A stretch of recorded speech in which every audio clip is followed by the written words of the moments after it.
Hi everyone, hope you are doing well from wherever you're watching this channel, depending on your time zone. Now, the truth of the matter is that Kenyans are being overtaxed. Everything in this country is very expensive and life has become unaffordable. Because of this, the Kenya Kwanza side are taking advantage of this to use this overtaxing as a tool to decampaign the Azimio side. Musalia Mudavadi is in front line in all the press conferences, if you have been very careful, to talk about how government has made life so much difficult to Kenyans, even in their campaign. As an economist, anakosoa serikali. He could be right in one way or another. But Atwoli has come out to challenge Musalia Mudavadi on the issue of Western region economy. And the question is, in whose hands have Western region economy failed? Who has aided the failure of Mumias, Trans Nzoia, and any other factories in the Western region, including the pan paper? Now, France's story aside, again, there's a video that is emerging in which William Ruto was on an interview and he was asked a question about the increase in the price of unga. But Ruto's answer is very surprising. According to Ruto, the hustlers in the village are not suffering from the increase in the packet of unga, the price increase. And the reason he's giving is that it is only the rich who are buying that unga.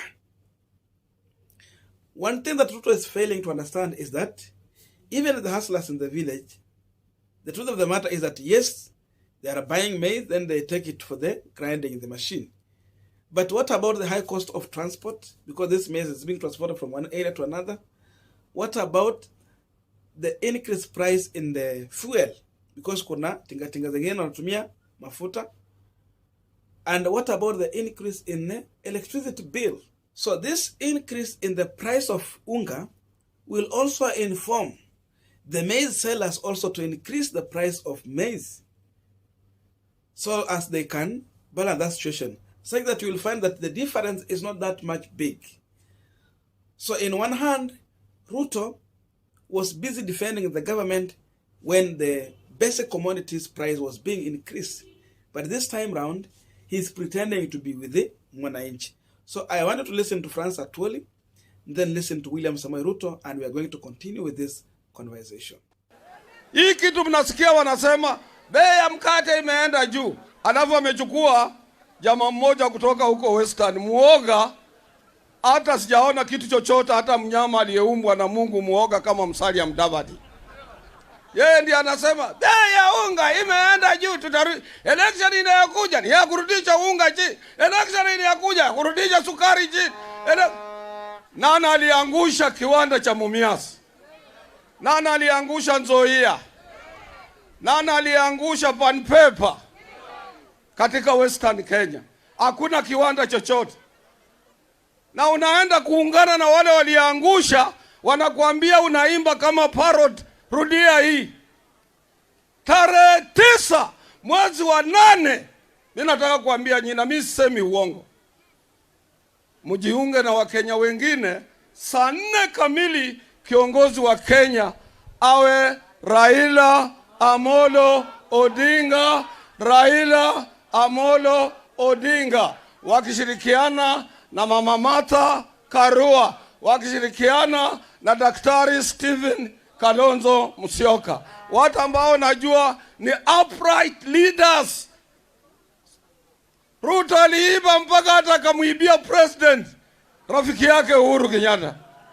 Yeye ataibia nyinyi na anaweza kuibia hata mama yake. There's been the question, why at a time when Kenyans already struggling so much to get by, would you even make it conceivable that you would be the guys to tax unga? For your information, madam, 70% of Kenyans don't pay any VAT or will never pay any VAT on unga. because these are people who are living in rural areas. They go to a posho mill, they siaga their unga, and they go home and eat. Let's talk about that 70% and the posho mill or the cottage industry. Who pay unga is you and me who go to the supermarket. Now we are continuing with the Punchline discussion, but just a quick request. You might be watching this channel for the first time, but you're not yet subscribed. So my humble request, please consider subscribing so that another time, once we release a video like this one, you will always get notified. Again, to all our channel subscribers and anyone who drop comment, I must say thank you so much for your unconditional support. Again, we are requesting you to give this video a thumbs up so that YouTube can recommend our videos to more viewers. Back to our discussion. Now, in as much Kenya Kwanza are trying to tell the electorate that the price of maize flour is on ballot, the price of sugar is on ballot, the price of oil and all those basic commodities is on ballot. So it will be decided on ballot. And according to them, Kenya Kwanza side are going to lower the price, but the Azimio side will have a continuation, so a continuity of Uhuru Kenyatta. The question is, what was Ruto saying in the first time in office when the price of unga was going high? He said it's only the rich who are buying that packet unga. So how is he going to reduce the price when he was defending the government when it was increasing the price? How? That is a challenge to the Kenya Kwanza side. In one hand, Ruto was defending the government, but today, Ruto is busy telling the people that he is going to lower the price. The issue is, once Ruto gets to power, you cannot trust what he is going to do. Just vote for him, but the issue of trust removed from the side of William Samuel Ruto. So in one hand, we have Raila Odinga, kwenye Uhuru hayuko, and in the other hand, we have William Samuel Ruto, who was defending the government, while Raila Odinga was with Wananchi, trying to talk about the expensive life Kenyans are passing through. Now, that one aside, the issue of Atwoli and Musalia Mudavadi. According to Atwoli, Musalia Mudavadi today is with the people who are perceived to be the one who engineered the failure of Mias Sugar Company, Transoya, the failure of Pan Paper, and all those things. That's William Samuel Ruto's side. So before I tell Kenyans about the increase in basic commodities, you should be telling Luhyas on which side or who between these two people on ballot aided the failure of Mias Sugar Company and what was the reason behind that. Because according to Atwoli, and what he has talked severally, is that some of these people, including the William Samuel Ruto side, they engineered the failure of Mias Sugar Company deliberately so that they can get a chance to run their business of importing sugar into this country. Sugar is selling like hotcake. Because of that, if Mias is going to fail, then there are cartels who are going to thrive in the sugar industry business. That's exactly what has happened. So according to Atwoli, he's putting this on William Samuel Ruto's side, that these are the people who are happy when Mias Sugar Company is not working, when Transoya failed, when Sony Sugar failed, and all those other small companies that were upcoming, so that they can have monopoly of sugar business in this country. And it is true, these companies have failed, the factories are on their knees, and the people are thriving in sugar business in this country. So Atwoli is telling the Luhya people that before Mudavadi complain about the price of sugar, of unga and sugar increase, they should be aware that the person Mudavadi is bringing to them is part of those people who have been aided the failure of their economic backbone, sugar industry. That is the business that has been helping the Luhya. Now, talk about the pan paper, because he has also mentioned the pan paper. Pan paper was sold when the current Senate Speaker, Ken Lusaka, was the governor of Bungoma County. a close ally of William Samoei Ruto. In fact, Senator Lusaka was a close friend to William Samoei Ruto. And that is the time Pan paper was sold. So according to Atwoli, through William Samoei Ruto, they were able to convince Lusaka and President Uhuru Kenyatta to sell that property. That was one of the factory that was supposed to help Bungoma County to generate revenue. Remember, there is a plan of a trial for some counties to generate their own revenue and run their own functions. Kisumu is one of them, Nairobi County, Mombasa, and then we have also Kiambu County. And then we are talking about Nakuru County. Kakamega was supposed to be one of them, but where is Mias Sugar Company? We are talking about Bungoma. It was supposed to be one of them.